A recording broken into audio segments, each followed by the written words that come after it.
Every video I've done a different location. I don't know where we're going to end on, but I like this one. Today we're talking about networking and a few other things, but I guess mostly networking. When I was writing this today, it actually started out being kind of boring, not one of my most favorite things I'd ever done, but I found a way to connect it to a bunch of things that I really like talking about, and now it's one of my favorite things because of that interplay. It's kind of actionable, and it's also just kind of interesting and spiritual and theoretical, like.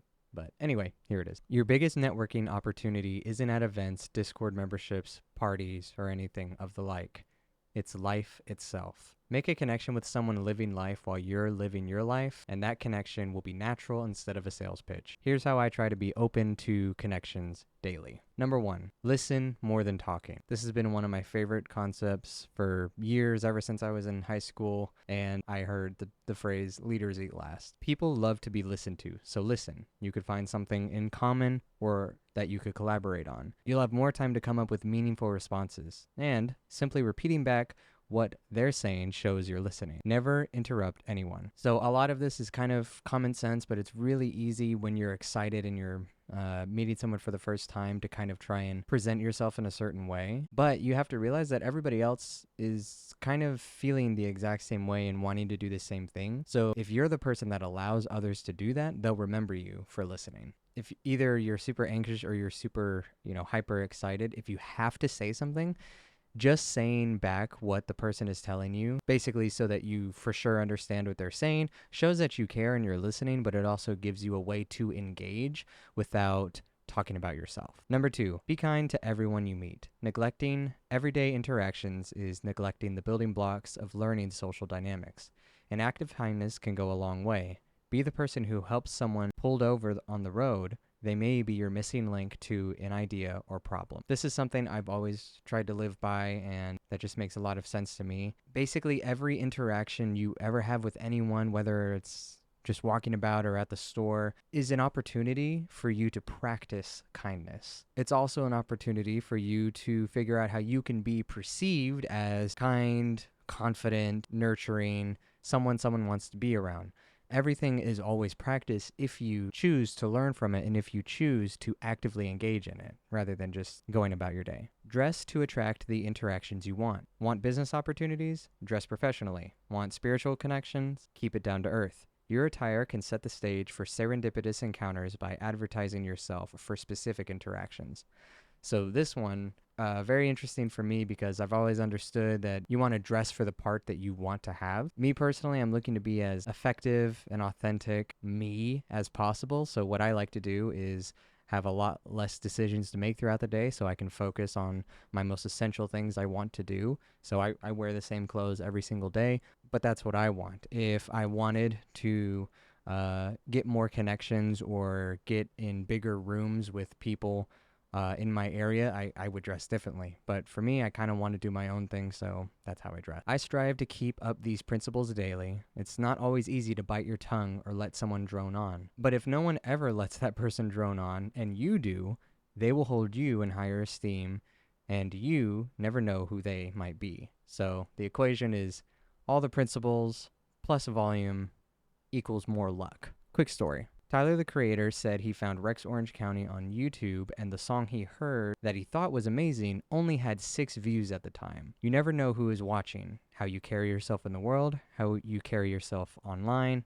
and what you post, what you do, and what you say. That story will scare some and inspire others. At one point in my life, it would terrify me to know someone huge could randomly see my work. I'd want to perfect it before they saw it. Now, it just excites me because I've learned that everything, failure or success, is a learning opportunity. That volume increases your rate of learning, and that volume increases your surface area for luck to fall on you. Basically, do more, do it better, and you get more, and you get better stuff.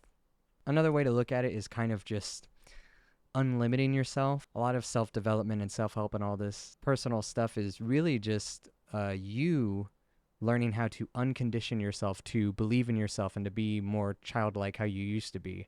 Generally, as a child, everyone is very confident. You just do things, you just try things, you just ask things. You're curious and you're confident. And as you grow older, people start to tell you how to think, how to do things, what to do.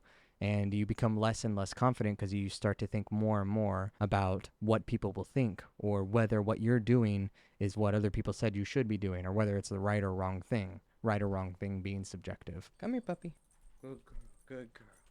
Sorry. Another thing I did a lot more as a child than I do now as an adult is just doing, just taking action, just playing. When I was a kid, I didn't necessarily like sitting down and reading or researching or getting lectured and all of that. But as an adult, I tend to go to those things first to see how I should do things or what I should do before I start actually doing the thing. I'm seeking others' authority or wisdom and understanding, which isn't inherently a bad thing. But if it stops you from taking action and all you ever do is learn, then it is a bad thing. The way I'm trying to exist right now and what's helped me the most is I do, review, change, and then do that in order until I achieve my goals. But that's pretty new for me. And the most important part of that whole framework is that I start with action. The second I want to do something or I'm interested in something, I start doing it. I start doing something associated with it before researching and learning about it. That way, after I've done something and I've gathered some data, I'll have some questions and I can search very specific questions that will help me specifically keep doing.